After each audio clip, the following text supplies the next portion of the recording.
Well, good morning, everybody. It is a treat to be back. And by being back, I mean actually being in a position where these can start to happen now on a frequent basis. I'm super stoked to have Miles in the basement with me, who I'm very thankful to for reaching out to me and helping me get this back off the ground.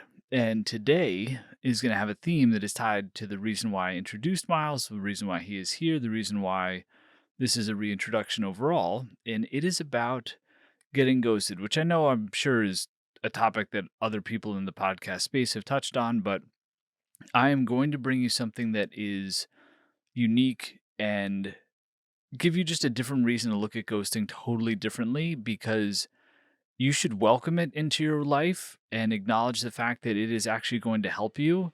It's inevitable that it's going to happen. It just happened to get a title to it. I don't think we called it anything back in the day.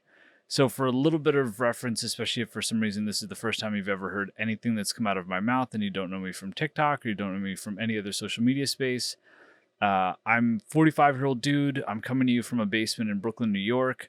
And growing up as a kid, totally like normal, average kid that probably got quote unquote ghosted a lot, whether it was by friends or girls or just in general, just because I was a pretty average kid across the board. And I think I was always dumb enough to not let it phase me.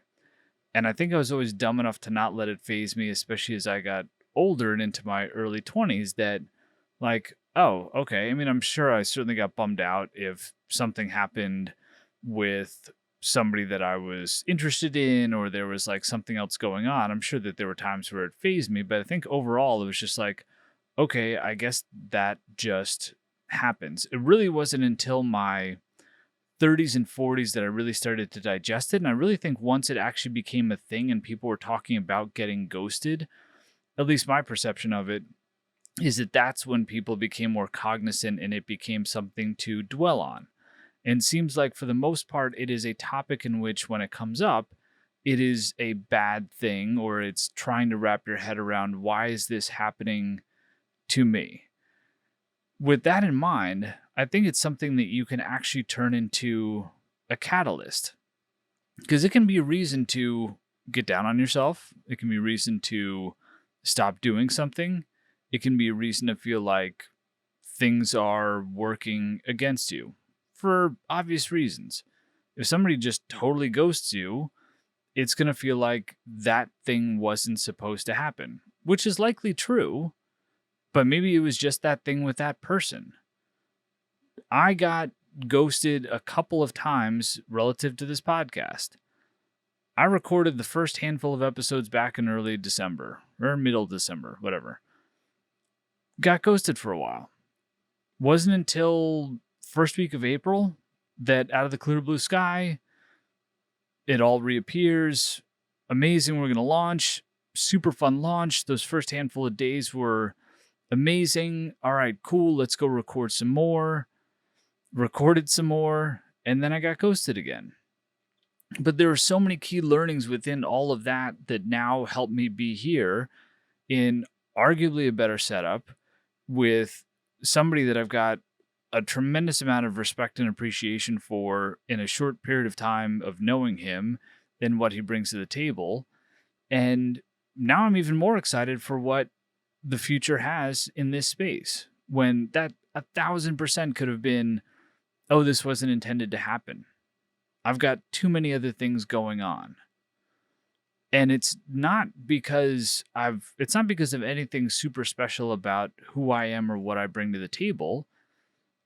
And I qualify a lot of things that I say with the I was dumb enough to blank, but I really think that it's actually been a bit of a benefit to me to not care about the things that other people might get really specific and thoughtful about. I will just quote unquote take things in stride and be dumb enough to be like, okay, cool. What's next? But a few key things about getting ghosted around this podcast that I would like for you to digest because when it happens to you, because it's going to happen to you, how you respond to it and what you do in that given situation could help define so much about where you're going and how people see you. So, for this in particular, when I recorded in December and then really didn't hear peep and was getting super frustrated, like, felt like I lost all this content. I didn't have access to all of these tools that had been set up. A bunch of you have been on text messages from a number that is associated with me. You've filled out forms for polls, and it was the first time I was really getting help in the content space. And when that went away, or when I didn't have control over it, I felt really lost. I hated the fact that I could not just do it entirely myself. I'm sure that I could have figured out how to just record and click post, but I didn't have access to like where the shows were already set up and existed. And it was not a fun feeling to feel like, okay, I was reliant on somebody else. I don't know how to do these things myself. I'm sure I can teach myself, but there were just like technical hurdles of like, I don't know how to get into this account, or I don't know how to get access to where this lives on Apple or Spotify, etc. And so many different ways I could have responded and how I could have tried to engage the people that were, there to help and that had put me in a position to get this all stood up.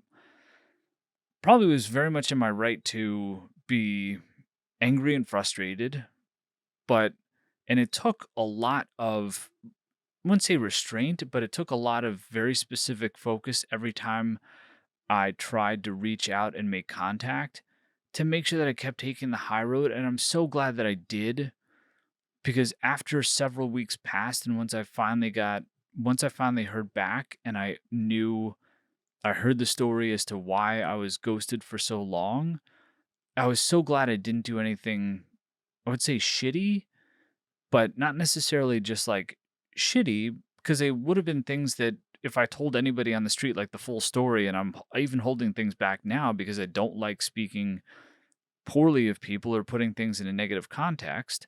Most people would have been like, dude, you're 1,000% you're right. Like you recorded these things, your name was on this stuff, but you never know what's happening on the other side of the fence, which is why it's always in your best interest to just, as much as it sucks to have to give benefit of the doubt on a consistent basis, or I should say, as much as it sucks sometimes to take the high road because you feel like you're within your right to be specific and direct and be like, yo, what the fuck is going on? Like, where are my things? Where are you?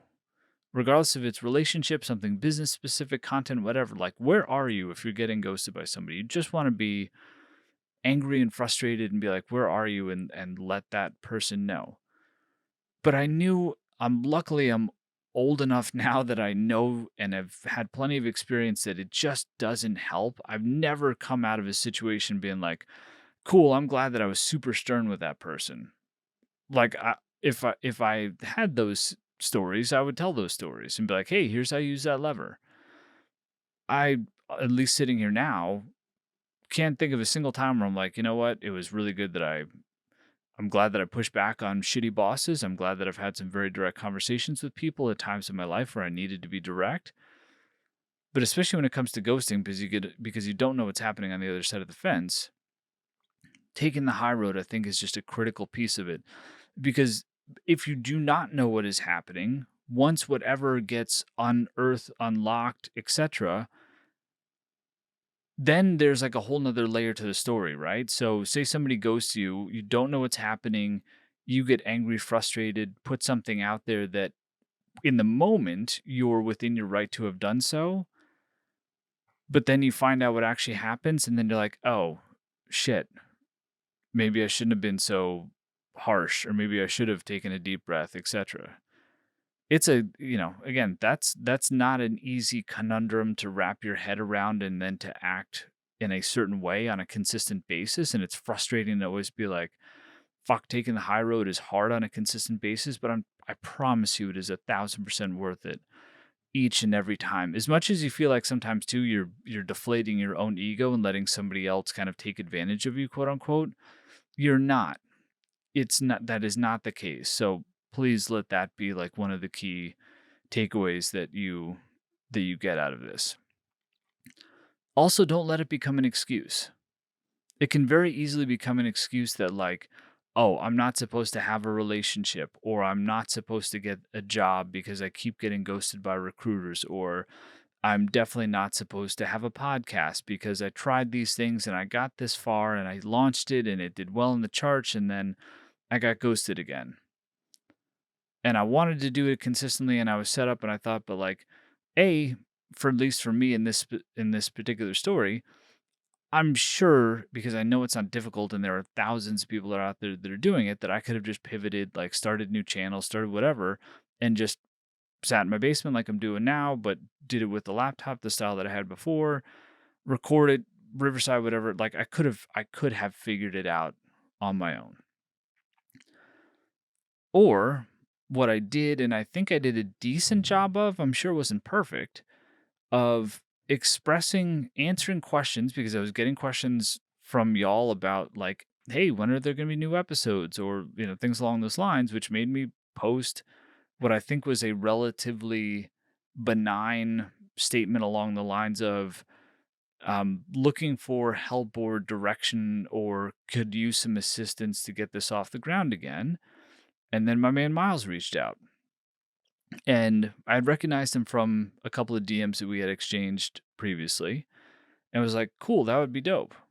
Wasn't until we actually sat down and had a conversation or until I think in that DM exchange that I realized like, wow, dude's got a fucking serious extensive background doing some dope ass podcasts. Like, how amazing would it be to be able to pick this guy's brain?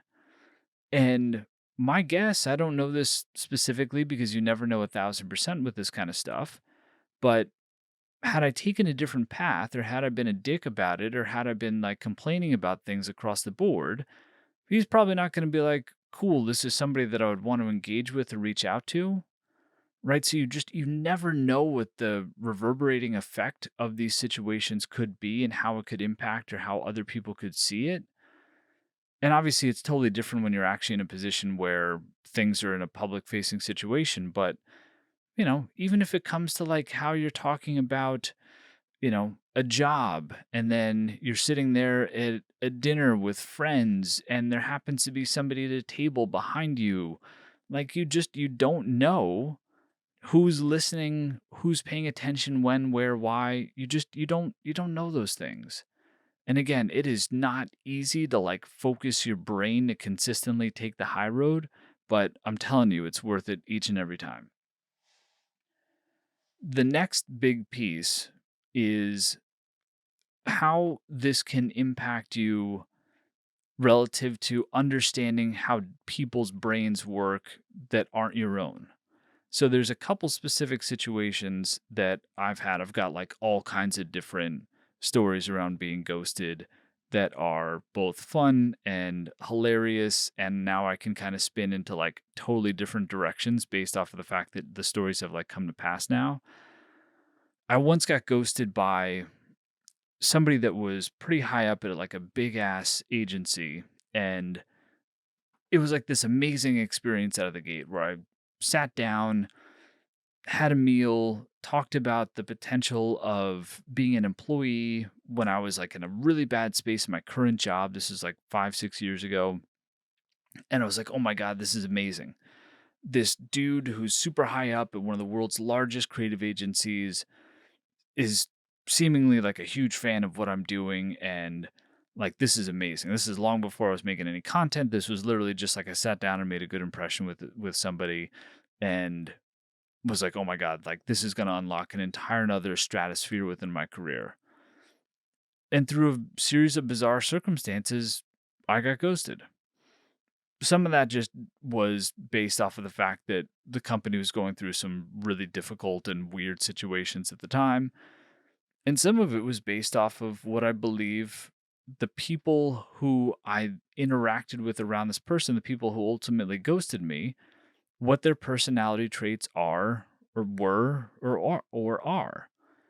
Some people, I believe some people have it inherently baked into them that they are ghosters. They don't want to be, they're not bad people, but they may want you to just be, they may want you to feel really good in a moment. And they may be okay with the fact that they feel like they left it open-ended enough so that they're not actually ghosting you, right? So think about that for a second. I think that that's 1,000% plausible, and that is something that totally exists. Somebody super nice, has the best of intentions, actually likes you, wants to see things move forward, but knows that it's kind of a long shot, but is going to want to like walk away from the situation with things feeling really good. Those kinds of people exist, and they're not bad people. That's just part of who they are. And I'm sure that there are 50 different varieties of those types of people. So there's the people with really good intentions that want you to feel really good in the moment, and whatever, for some reason they just end up ghosting you. I think there's people that have really good intentions that never ghosted anybody ever before in their entire life, have all kinds of crazy shit that happen in the background that you have no visibility into, and you get ghosted. And that's the first and only time in their entire life that they've ever ghosted somebody. And then I'm sure there's a larger pool of people that are like, fuck it, I don't care. I'm just going to say anything to anybody at any point, and I'm not going to worry about holding myself accountable to ghosting because I just don't give a fuck. Like, I'm sure people just pull that lever, and there are definitely those types of people. But if you can learn and start to identify those types of people, the more you meander about your world, you're going to be more self aware. And part of self awareness is understanding how other people are reading you, but then having the ability of understanding yourself well enough to read others in a very specific way. And that can be super powerful. So you can see this coming a mile away. Like, I can start to now recognize patterns where, whether it's ghosting in particular or things that are on the periphery of ghosting, where I'm like, oh, okay, cool. Like, I have a feeling that this is not going to happen, or that I should have my guard up or be aware because I've seen this before, and this person could be this. So the ability to not have it hold you back, the ability to take the high road in any given situation because you don't know what could happen next or what the story is happening behind the scenes, and the ability to actually be able to read people better because there are different flavors of people that might ghost you. Like, those are all things to keep in mind. And the fact that in any of those situations, you can't let it hold you back. You can't. And and the more you do, and I think the further and the more you accomplish, the higher the stakes get. A couple of like quick examples in this space: when Rolling Stone reached out to me initially, which I think was back in like December-ish, I must have missed the first note, saw the second note, and was like, holy shit, I can't believe I almost missed something from Rolling Stone. And then got nervous once I didn't hear back immediately. And then you start to get into your head about like, oh, did I respond too late? Was my response shitty?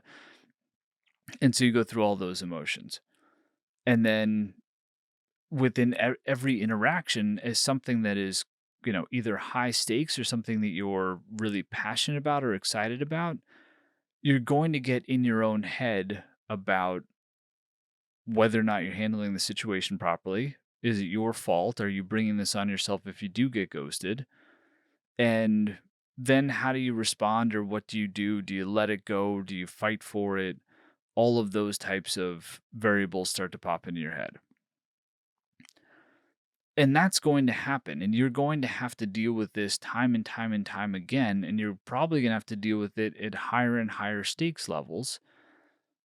So the more you can understand that it is going to happen, and it's okay if it does, right? Like, if in the agency story that I told, that's gone away. I obviously don't work there. It was an amazing experience to go through that engagement. The conversations were fantastic. There's a much longer story to that I can tell at another time, but long story short, there was no job. Had a few additional conversations, but largely you can call that like ghosted and goodbye. But an amazing experience, and something that I'm really glad that I can talk about and that I can share with other people, because I think that there are like so many key learnings that I took away from that experience overall. The podcast example, coming back full circle. I'm sitting here now. There's a dope setup in my basement. There's lights and wires and shit that I never would have considered ahead of time because I met Miles, and now there's this sick setup that is our first attempt at doing this as a team, and we'll see where it goes, and it will evolve. And I hope that in 5 years, it'll be something to look back at and be like, oh, there was that first time where he came over and Evelyn was working on her family tree project upstairs, and like all the details that are happening right now. And none of this would have been possible had I not gotten ghosted that led to this series of events. And I think I handled relatively well taking the high road. Certainly not perfectly across the board, but I think, well enough that helped set up this specific situation. And then we'll go back to the Rolling Stone piece. I got so nervous throughout that entire life cycle of reached out, looking to schedule a date, don't hear back, and then you get so nervous as like each day goes through. And then especially when I have conversations with Kelly on an ongoing basis about all this stuff, and you start to, if you're excited, you want to tell friends, hey, this thing happened. This, I might get, you know, I might have a date with so and so. I might get a job at this company, or this recruiter reached out to me, or Rolling Stone reached out to me. And then people are like, well, hey, what happened with that? Did you ever hear back? What's going on? What's the latest? Right? That's going to put even more pressure on you to have to deal with these things in the best way possible, because you're going to feel like you're then in a position to either, oh, you know, didn't happen, or you're going to want to look for reasons so that it doesn't come across as though you did something wrong. Totally natural, right? Or it's going to lead to difficult conversations where, if Kelly may not intend to rub salt in the wound, where I'm like, you know, I feel shitty saying for the third night in a row, like, no, I haven't heard anything from this person. And maybe I'm not doing what I should be doing. Maybe I'm not cool anymore. Maybe, what else happened, right? It's one thing for it to actually stew in your own brain. It's another thing when somebody brings it up and asks you for an update on something that you cannot control. So these are all reasons why, if you can get okay with the fact that it is going to happen, you cannot control it. But what you can control, like just about anything else that pops up throughout the course of your existence, what you can control are your own reactions to it. And to just kind of like repeat what I hope are some of the key takeaways from this: taking the high road, you're not going to lose. I promise you, you're just not going to lose. It's going to feel shitty. It's going to feel like you're shoving your ego in a bag, but you're just not going to lose if you get ghosted and you still take the high road. If you actually take time to reflect on it, and if you take time to reflect on it and do so in a way that gets you to understand somebody else because you're curious, not because you want to put them in a, like, oh, I'm going to label them as a shitty person. But okay, yes, there are some shitty people that just ghost. Like, I've already addressed that. But for the most part, there's going to be something specific about that person, about the situation that made them a ghoster. Then you're just going to be able to read other people better. You're going to be more comfortable with yourself, and in these various situations, you're going to feel more comfortable with like how to react, how to respond, when to potentially reach out and check in on things, when to not, when to just let something go. But ultimately, and most importantly, you'll get more self-confidence just because you'll understand that these things are just circumstances, and you get to do whatever you choose with the circumstances that you get. I chose to probably be more patient than I could or should have, because I hate the fact that there's now this gap, and by whatever time you hear this podcast, it will be at least a couple weeks since the last one went out. But it is what it is, and that was a decision that I made based off of when I started to talk about and try to like address it directly. But then I tried to do the best with the circumstances that I had, not point any fingers, be open and honest about the story now because it's a relevant topic, and it's literally the reason why I'm sitting here having this conversation with you today, for a multitude of reasons. But just acknowledge the circumstances, Be okay with it. Don't let it beat you up, right? So easy to just have this shit weigh on you, and then all of a sudden, you're a victim in some regard because of what other people have done, but you deserve better than that. You deserve to not have to feel that way, and it is more difficult to not feel that way, but I 1,000% promise that it is absolutely, absolutely worth it. So, next time you get ghosted, because it's going to happen, remember you cannot control the things that are not in your control. Take a second to digest and think about the person and, potentially how you can learn from who they are and how they behaved and what the specific circumstances were. It's okay to be reflective too, to think of what you made, like what you did within it, but at the same time, do not beat yourself up about it. And just know it's going to keep popping up time and time again. And if you can get okay with its existence, if you can get okay with and you can start to improve each and every time, like how you address it and how you just continue to move ahead based on what you do and based on what's going to make you happy and based off of the things that you want to chase. Because especially if these are tied to things that you want to chase and things you want to do not let getting ghosted slow you down. Let it be something that you can actually use as a catalyst. Getting ghosted for this podcast in particular, I want to use as a catalyst. This is now a new jumping off point for me. I'm stoked about it. We'll see what happens. All I can do is control what's next and how I move forward from here. But ghosting can either be a hard stop or it can be something that you're like, you know what? It's a fucking slingshot. I'm going to get pulled back and it might be painful while I'm getting pulled back. And I might feel like I'm stuck and I'm going backwards. But let that shit go and you'll take off. And that's all I have to say about that.